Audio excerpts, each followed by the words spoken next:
it is Sunday fun day. I've got my Sunday hair going on. We're freshly shampooed and fluffed and ready to talk about strength training goals. So let's dive right in and do it up. One of the most common questions I get about strength training is how many reps should I do? And that depends, dear friends, upon your goals and what kind of effects we want to achieve on that gorgeous body of yours. So let's talk about that today. Let's take a little bit of a deep dive into that. For those of you who are members of the Nerd Gym, you know that when we are doing our strength training classes lately, I am always asking you to choose the right rep range for your goals, because I recognize that not everybody wants to get the same thing out of their strength training. The first thing that you need to ask yourself is, what do I want out of my strength training? Do I want to just be strong, like exert force on an object and be as strong as I can, but not necessarily look different? I have people who have those goals. Do I want to also look the part, like have mountainy, bubbly, beautiful muscles happening? Or do I want to be toned? Or do I want to be sculpted? Those kinds of things. Or do I want to have really excellent endurance for a sport that I play, perhaps? There's lots of reasons to do strength training, and to do them, first of all, any kind of strength training will benefit you, just to be clear, okay? Don't let complexities prevent you from just getting started. But once you are started, there are lots of good reasons to pay attention to your rep range and the intensity with which you are doing certain things. It's almost like, I like to think of strength training and fitness as like baking a cake. Okay, there's lots of different cake recipes out there. There's lots of different ways to bake a cake. You can have a fluffy cake. You can have different flavors. You can have a whole lot of different things going on. So to say I'm going to just do reps is like saying I'm just going to bake a cake. It's like, okay, that's awesome, but what kind of cake? Do we want like a dense cheesecake or like a fluffy angel food? What kind of impacts do you want to have on your body? Because everything we do to our body will have an impact on the outcome over time with consistency. So let me see my screen with you. Share my screen with you. Okay, so this is our layer cake. These are the 3 different layers of strength training. I have strength, where it just says strength, as our base layer here. That's going to be 85 to 100% of your 1 rep max. And we're going to talk about what a 1 rep max is first, I think. I think that's probably a good idea. So a 1 rep max would be, let's see, do I have a slide on it? Yeah, okay, cool. So a 1 rep max would be however many times, whatever level of intensity, or whatever weight I can do for 1 time, 1 repetition. That would be my 1 rep max. If I could only do 1 push-up would be my 1 rep max. If I could only do 1 deadlift at 225 pounds, 225 pounds would be my 1 rep max for deadlift, the maximum you can do for 1 repetition. So whether that's an exercise variation like push-ups on the toes versus push-ups on the knees, or a weight amount, like how much weight do you have on your barbell or dumbbell, or if it is a time under tension result. So if you're going like very slow reps, those can be super challenging. If you give yourself a tempo count of like 5 on the way down, 1 on the way up, and you can only complete 1 in that manner before things start breaking down, then that is your 1 rep max. So when we're looking at finding our 1 rep max, we can test by finding a weight that you can lift for no more than 10 repetitions, and then we use the power of math, because, you know, Nerd Gym. We use the power of math to use this, and we use this formula to estimate your 1 rep max. So in other words, doing your true 1 rep max in a testing situation can be dangerous. So we want to make sure that we are staying safe. So what I recommend for you is you get this estimated 1 rep max by doing a relatively heavy weight, something that you could not do by your own estimation for more than 10 reps, and then really challenge yourself to do as many as you can with perfect form, okay, no breaking down the form, has to be perfect form, then once you have that number of repetitions, let's say it was a bicep curl, and I said to myself, gee, I think I can bicep curl these 20-pound dumbbells about 10 times. Then I'm going to start my bicep curl set after warming up. You got to warm up first, right? I'm going to start my set, warm up my biceps, and then I'm going to start my set, and I'm going to see how many consecutive bicep curls I can do with excellent form. And maybe I get to 10 and they're still tough, but I know I can eke out a couple more. 11, oh, that's looking tough, but I could maybe do one more. 12, oh, that's looking sloppy. All right, I'm going to call it at 11. I'm going to call it at 11, and then I would use the formula to figure out my estimated 1 rep max. So the formula is weight times reps times 0.0333, and then you add the weight back in, okay? That will be your estimated 1 rep max. So for example, I did a 1-arm shoulder press with a 35-pound kettlebell for 7 consecutive repetitions, and I could not do an 8th consecutive repetition, even though I tried. I would go 35 times 7 times 0.0333 plus 35. That gives me 43.1585, blah, blah, blah, blah, blah. This means that I can likely do a 1-arm shoulder press with a 43-pound weight 1 time. So this formula is really quite accurate for repetitions under 10. If you're going to do like 15, 20 repetitions, it becomes less and less accurate. If you've got repetitions under 10, this math formula will give you your estimated 1 rep max pretty consistently. So how to find a percentage of your 1 rep max then for your training program. So if you have a training program that is specifically calling for a percentage of your 1 rep max, and there's lots of good training programs out there that do this, that's what we would find next. So once we have our estimated 1 rep max, we multiply that by point whatever to get the estimated 1 rep max percentage for our strength training. So for example, if my program calls for a weight that is 85% of my 1 rep max on the 1-arm kettlebell shoulder press, my estimated 1 rep max on the shoulder press is 43 pounds. I take that 43 times 0.85, 85%, and that gives me 36.55. And then we have to look at, okay, well, do I actually have a kettlebell that weight? Since I only have access to a 35-pound kettlebell and a 40-pound kettlebell, I would round down and use the 35-pound kettlebell for the workout. So that is the generally accepted method for strength training programs that do have percentages of 1 rep max. But what if your program doesn't have that and you don't even know where to begin with all of this stuff? Like, that was just all Greek to you. That's where we get into my beautiful little layer cake here. So there's lots of different ways of getting at different strength goals. But in general, if we want the benefits of full-on strength, and we're going to talk about what those benefits are versus hypertrophy versus endurance, you generally have a range. Strength is going to be like 85 to 100% of your 1 rep max, 1 to 8 repetitions. Hypertrophy is going to be 75 to 85% of your 1 rep max, 8 to 12 to failure is the classic hypertrophy range, and endurance is 40 to 65. So let's talk about what all those mean. Now, the big advantages of doing strength training are increased bone density, connective tissue strength, and reduced risk of injury. For this reason, everyone should do strength training, in my opinion. Okay, so strength training with the goal of strengthening the bones, connective tissue, fortifying the body, reducing risk of injury.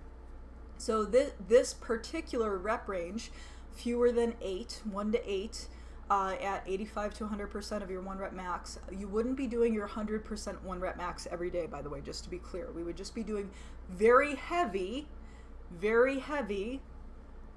1 to 8 reps, or 1 to 5 reps if we wanted to stay in a really strict strength training range. And the reason we would want to do this is to put enough stress, enough stimulus on our body so that we actually get those connective tissue benefits, so that we actually get increased bone mineral density. This is where most people who have any health concerns for the structural integrity of their body should be spending most of their time. Anybody who's doing hypertrophy or endurance training, who has sports athletic goals and body composition goals, you should spend some of your time here just to fortify that base layer. But then you can build off of that depending on what other strength training goals you might have. But if your strength training goal is to be strong, full stop, end of story, you don't care about like getting buff or toned or increasing muscle mass or having better endurance for a sport, that kind of thing, then all you need is the strength zone of that strength training. All right, so that's the base, strength. Hypertrophy. Okay, so hypertrophy is an accurate but catch-all term for a lot of different types of body visual goals that people want to get from their strength training. A lot of times this is called toning. Sometimes it's called mass gains. Sometimes it's called body sculpting. It's all the same thing. And I know that marketing-wise, people want you to think it's different things. It's all the same thing. The big, buff, like beefcake kind of like dude that wants to get like massive muscles, and the like classic cardio bunny gym goer girl who wants to like just get toned and not too big and not too bulky because that's scary. Those two people, if one of them wants to get toned and one of them wants to get mass gains, I'm gonna blow your mind right here, they're doing the exact same thing to get those goals. Okay, it's called hypertrophy. It's changing the size of the muscle. How big a person gets, that depends on your individual hormones. That depends on how long you do this type of, like over duration of months, years that you do this sort of training, whether or not you are taking anabolic steroids, what kind of food you're eating to support that training. All of these things have an impact, but they are the same stinking thing. Toning, mass gains, hypertrophy, it's all the same thing. So just to be totally clear. And your body fat percentage, if you have these type of vanity goals, your vanity is valid, if you have these type of goals, body fat percentage will have a huge impact on the overall look, okay? A huge impact. So in general, if somebody comes to me with toning goals or mass gain goals or hypertrophy goals, what we're looking at is not just the strength training, but also the nutrition part of it, because that's where we're going to be able to impact the body fat percentage and get either like a beefcakey buff kind of look versus like a shredded, shrink-wrapped, shredded wheat kind of look, right? So there's a huge variation depending on the fat layer that goes over that muscle. But in general, for those of you who might be interested in toning without bulking, do not fear the hypertrophy range. You will not get buffed out overnight. I wish it was that easy. I wish you could do like a week's worth of training and get all buffed out. That would make my job so much easier. But alas, you will likely have to train this way for many months before beginning to get the look that you're going for. And it takes a long time, many years of training, plus usually in most cases anabolic steroids for people with like, you know, low testosterone, high estrogen, you know, people who lean more to the female side of the gender spectrum. For those people to get really massive, it takes a long time and extra chemical help, so it's just not going to happen overnight. It's just not. So like, don't worry about it. It will happen so gradually that you will be able to pump the brakes wherever you need to. So for hypertrophy, we want 75 to 85% of our 1 rep max, 8 to 12 repetitions per set going to failure, meaning, so with the strength training, we want to stop shy of failure. We don't want to push through to a rep that's going to start falling apart on us form-wise. That's going to sort of negate this reduced risk of injury bit here. When it comes to hypertrophy, though, we really want to put some additional stress on the muscles and go to failure. Lots of sets, lots of reps, more is more when it comes to hypertrophy training. So we would do this in addition to our strength training. So not necessarily on the same day, though depending on the program, these two things can happen on the same day and how things are broken up. But in general, for any of you listening who are current members of the Nerd Gym, when we're talking about, when I say to y'all, if you're working on strength, 1 to 5, this is how heavy I'm talking about, right? It should be significantly heavy. When we're talking about, 8 to 12 reps, I'm not talking about like 8 to 12 reps of something that you could do for 15 or 20 reps. I'm talking about like 8 to 12 to failure. That go to failure is really classic bodybuilding stuff. So in other words, if I was doing a bicep curl and I was, going at it, I'm like, oh, okay, 8, 9, and 10. That is the intensity we want. That is why these big buff dudes have this reputation of being like real in the gym, because they are literally going to failure. Okay? So going to failure, it's not pretty. It's ugly. That's okay. If you're working out with me, that means you're working out in the comfort of your own home, which means that nobody's going to see you be ugly about it. So let's get ugly. Let's get ugly so that we can get pretty. Yeah. Okay. So that's the intensity we want. That's the intensity we want for that hypertrophy range. Going to failure. So you might start off with your first set where you can go all 12 repetitions, maybe even a little bit more, like maybe you're getting 12, 13. Second set, you're maybe only getting 10 to 12. Third set, you're starting to run out of some energy, 10-ish. Then fourth set, fifth set, depending on how many sets you're doing in here. 4 to 6 sets is, like kind of you want to get 4 minimum if you're working on hypertrophy. More is more. Okay, and then finally, endurance. 40 to 65, okay? 40 to 65% of your 1 rep max. So this is like pretty light, but we want to get 15 or more consecutive repetitions and feel the burn. So all of these will have a very different feel to them.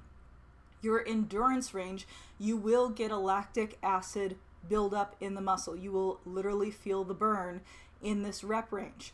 Hypertrophy, you are going to go to full fatigue and to failure, so you will feel stressed. The muscle will feel stressed. It might feel a little bit of a burn, but more like we're just totally wearing it out, right? And then strength, you might do your repetitions and they're very difficult while you're doing them, but you won't feel any lingering fatigue right after your set necessarily. So for example, if I'm doing a heavy deadlift, I might pick it up 2-3 times in my rep range, in my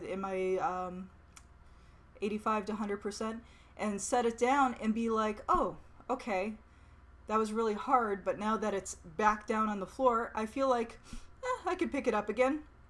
You'd go to pick it up and you wouldn't have any there because you literally would have to wait 2 to 5 minutes between sets. And what you're waiting for between sets, and this is why, again, a big why do they do that in the gym question when it comes to people who are working on heavy strength training, is you literally have to wait that period of time for your liver to restore ATP to your muscles so that you can do it again.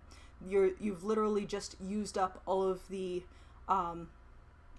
energy that is readily available in the muscle in this range, and you have to wait for it to restore.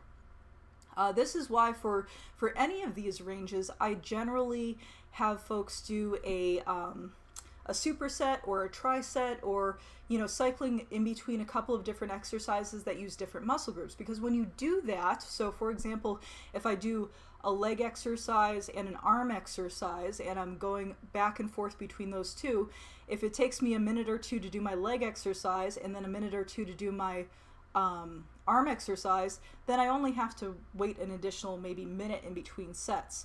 And for hypertrophy, I might be able to go back and forth between the two with almost no rest between sets. Endurance, same thing. You depending on what it is, you may be able to go back and forth between a couple of different exercises with no rest, so that you can use up the ATP in one muscle group, move on to the next one. By the time you come back around, that muscle group is recovered a little bit more. So that's the purpose of why for Nerd Gym workouts, because we're always doing these really like super condensed, time efficient workouts with Nerd Gym. So we want to make sure that we are making the most out of our time. Otherwise, this is why, because of all the rest that you need between sets and the multiple sets that you need, this is why many people will spend hours of their day in the gym. Okay, and if the gym is your main hobby and that is what you enjoy doing and that's how you enjoy spending your time, there's nothing wrong with that. But most of the people that I work with have other things to do in their day and they want to be maximally efficient. Efficiency is huge for my peeps, so that is why we do our supersets or our trisets of strength training exercises, so that we can take full advantage of those without resting a whole lot. Okay, so in endurance we feel the burn, hypertrophy we're going to failure, strength perfect form, not to failure. Okay, not unless you're doing a strength competition. That would be the only time you would go to failure there. So what if you want like a little bit of this and a little bit of that? That is where you get into creating your own custom cake, right? Time to that training, right? I generally recommend that folks focus in on one of these for at least 6 weeks at a time. For at least 6 weeks at a time to see any appreciable benefits. 6 weeks is kind of like the bare bones minimum. I prefer seeing people stick with one for 18 weeks for optimal results, but attention spans and such. So if you want to see really good improvements in strength, you want to see your 1 rep max go up, spend 6 to 18 weeks just focusing in on your strength. If you want to see increased muscle definition, hypertrophy, and or mass gains, then you're going to spend 6 to 18 weeks here putting in the effort. If you want to see your endurance go up, see better like sports performance, that kind of stuff, for like things like soccer and swimming and running, you want to spend 6 to 18 weeks up in endurance.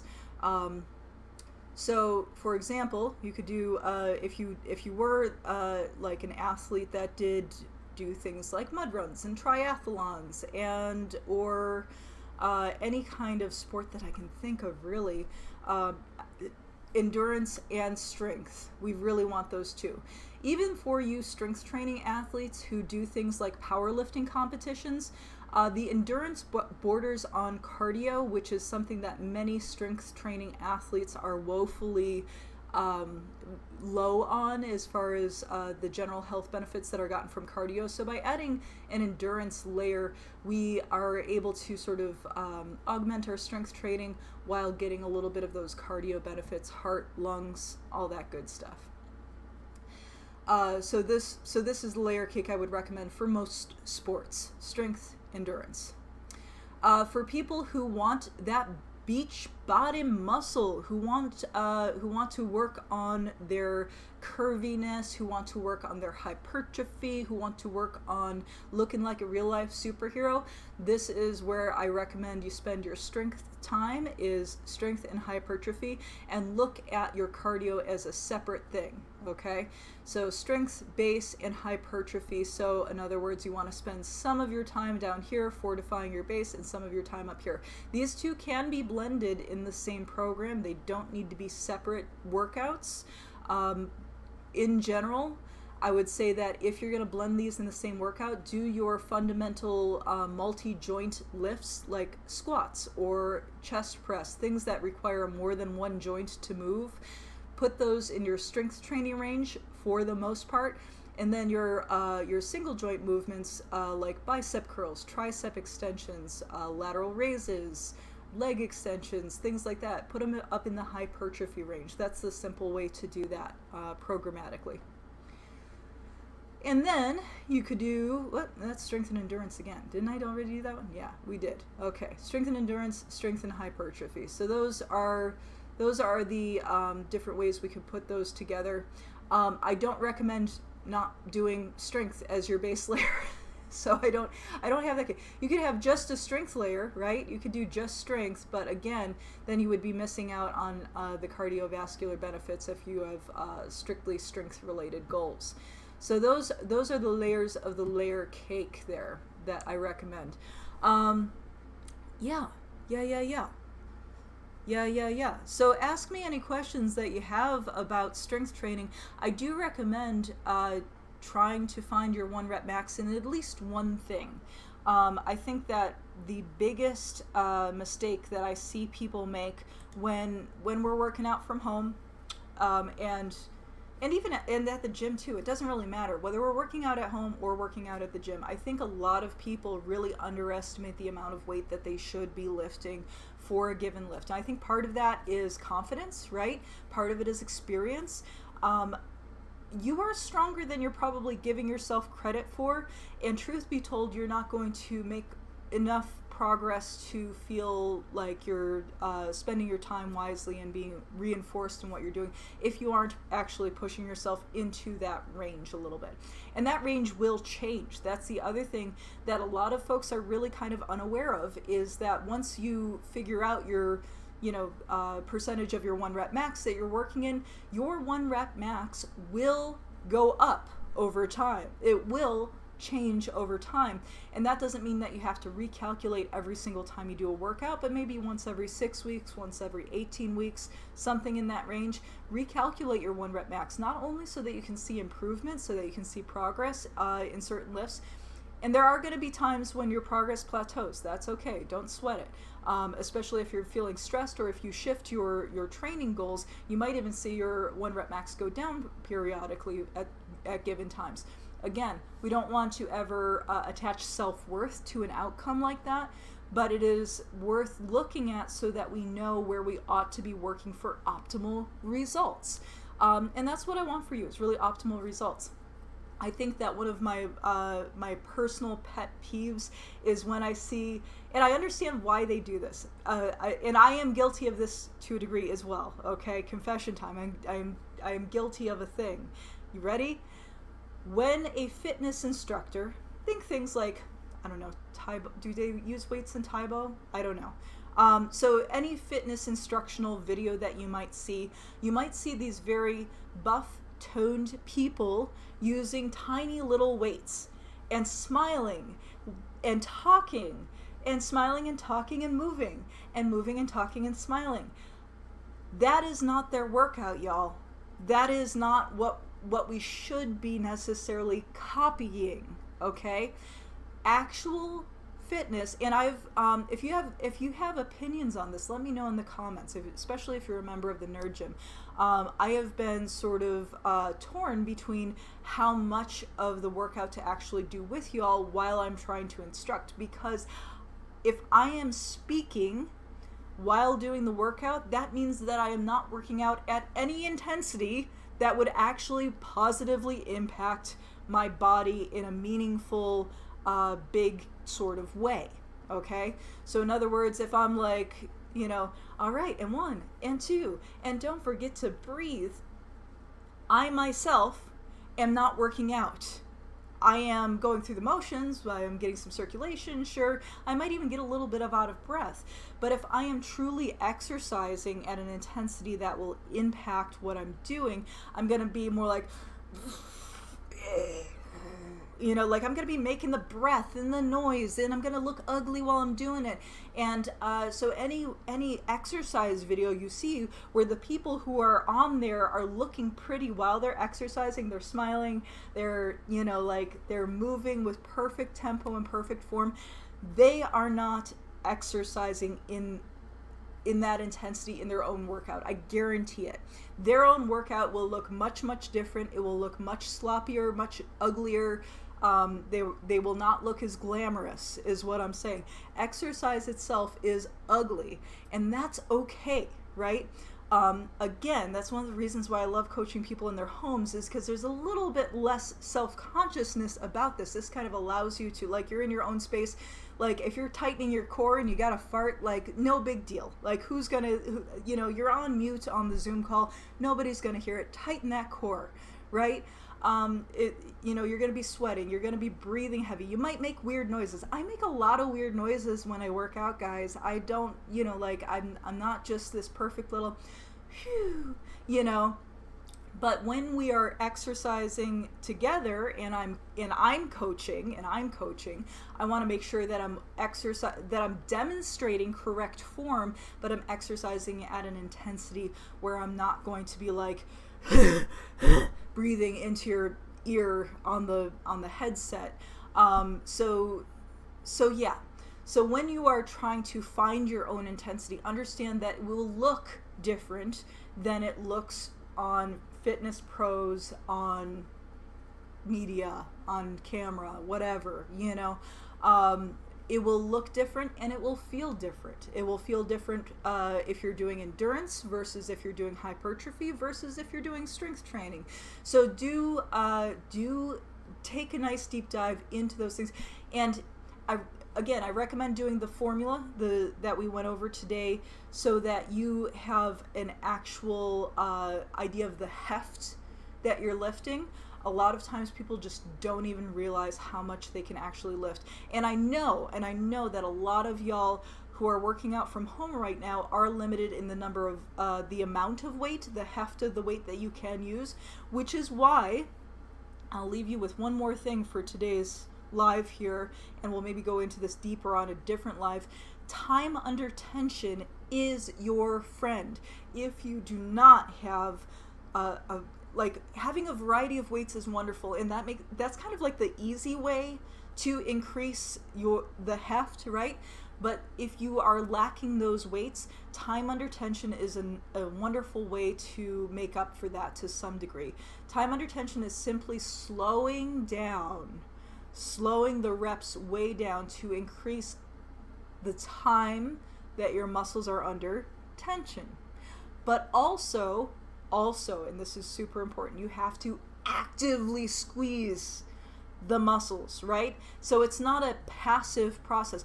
Putting extra weight on your body, putting like extra weight in the form of dumbbells, kettlebells, barbells, is a passive process in some ways, which is why it is what I generally recommend for most beginners who are trying to increase their strength training, hypertrophy, or whatever. Body weight training is a lot harder. Strength training with dumbbells, kettlebells, external weight keeps you honest, right? And we can calculate the number and we can just like put that on you, and then your body is forced to bring up to and adapt to that weight. This is not to say that you can't get outstanding results and similar benefits and training stimulus with all body weight, because you can, but it is extremely way much more harder. Okay, you can do certain exercise variations that are going to be more difficult, but slowing down the time under tension and also tensing those muscles, which again, if you're a beginner, you might not even be able to feel the muscles. I remember one of the first coaches I worked with, his name was Brian, and he was this big buff dude. This was back when I very first got started, and I was working in a boxing gym, and this giant dude, I was lamenting to him because I was just getting into strength training, and I said, you know what, Brian, you know, like I'm doing the bench press, but I just don't, like, I feel wobbly. I don't feel like I don't know what I'm doing. It just feels weird. I don't know what I'm supposed to be working. I can't feel the muscles working. And like looking back, I now know that it was because I had very underdeveloped pectoral muscles, chest, triceps. Like you can't feel the muscle when it's underdeveloped.